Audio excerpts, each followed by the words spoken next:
Welcome to my channel. आज मैं आपको वार्डरोब और उसके टाइप्स के बारे में बहुत ही सिंपल और इजी तरीके से बताने वाली हूँ। हम वार्डरोब को अलग अलग नाम से भी बोलते हैं, जैसे अलमारी हो गया या फिर closet, cupboard, cabinet, locker etcetera. Wardrobe का वैसे तो काम हमारी चीज़ों को स्टोर करना है, जैसे कि एक्सेसरीज, क्लोथ्स एक्सेट्रा, जो हम या तो डेली में यूज़ करते हैं या फिर बहुत कम यूज़ में आने वाली चीज़ें भी हम इसमें स्टोर करते हैं।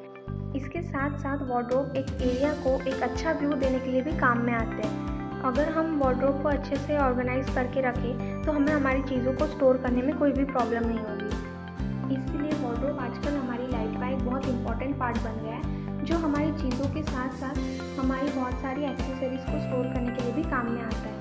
वार्डरोब बनाने के बाद भी आपकी ड्यूटी ख़त्म नहीं होती। आपको अपने कपड़ों को या जो भी एक्सेसरीज आप रखते हो उसे अच्छे से ऑर्गेनाइज्ड हमेशा रखना ही पड़ेगा, नहीं तो वो वार्डरोब का लुक भी ख़राब हो जाएगा और वो वार्डरोब का कोई यूज़ भी नहीं आएगा। आजकल हर एक के रूम में वार्डरोब होते ही है और पूरा रूम का व्यू भी वार्डरोब के हिसाब से चेंज होता है। तो आपको पूरे रूम के हिसाब से ही वार्डरोब कस्टमाइज़ कराना चाहिए, ना कि कोई भी वार्डरोब उठा के ला के रूम में रखना होगा।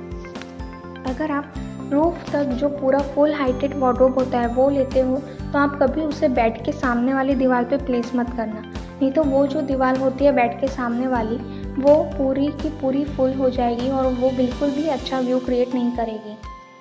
अगर आपका वार्डरोब फुल हाइटेड है और बेड के सामने वाली दीवार पे है तो आप उस वार्डरोब में कुछ ओपन शेल्फ्स वगैरह देके उसका कंटिन्यूटी ब्रेक करके उसकी जो व्यू है वो अच्छी क्रिएट कर सकते हो। आप जब भी एक नया वार्डरोब बनाएं या फिर ख़रीदें तब अपनी ज़रूरतों को ध्यान में रख के ही एक नया वार्डरोब चूज़ करें, क्योंकि ये हमारा एक वन टाइम इन्वेस्टमेंट की जैसा ही है।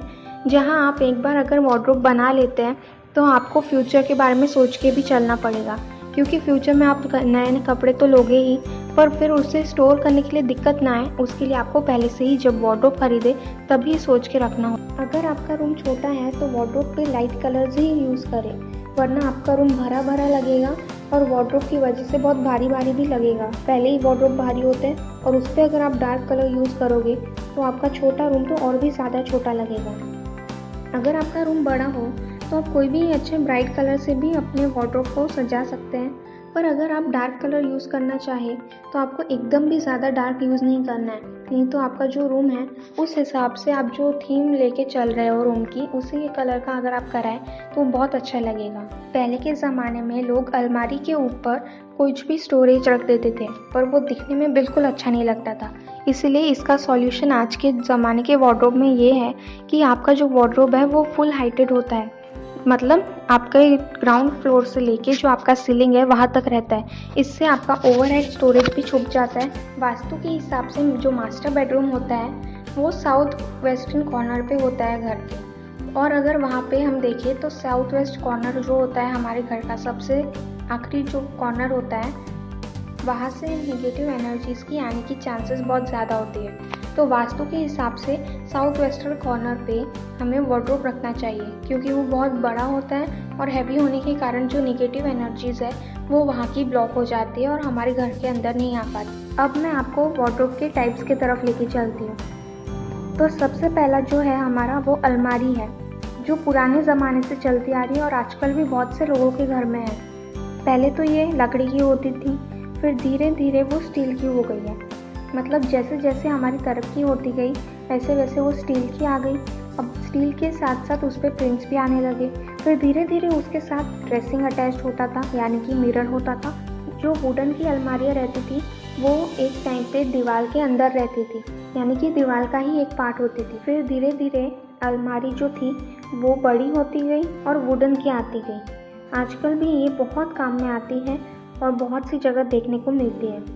तो इसके ऊपर पहले तो ओवरहेड स्टोरेज नहीं था, पर अब धीरे धीरे उसके ऊपर भी ओवरहेड स्टोरेज आते गया है। आजकल जो मोस्टली नए घर बनते हैं वहाँ पे पूरे एक वॉल का पोर्शन ही दे देते हैं वार्डरोब की तरफ, यानी कि उस पूरे वॉल में from floor to the top पूरा वार्डरोब ही रहता है, मतलब ओवरहेड स्टोरेज के साथ साथ रहता है। अगर उस वॉल में कहीं पे विंडो भी आती है तो उतने एरिया को छोड़ देते हैं।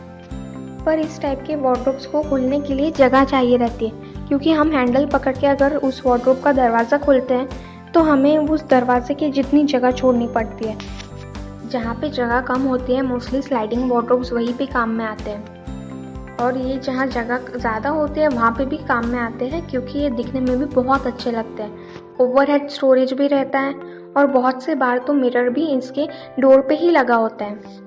नेक्स्ट टाइप है हमारा वॉक इन वार्डरोब, जो बहुत बड़े बड़े घरों में या सेलिब्रिटीज़ के यहाँ पे हमें देखने को मिलेगा। इसमें क्या होता है कि जो एक पूरा पार्ट है हमारे घर का या रूम का वो वार्डरोब्स के लिए होता है। वॉक इन वार्डरोब आपके बेड के पीछे वाले हिस्से में या बाजू में भी हो सकता है according to the space of the room.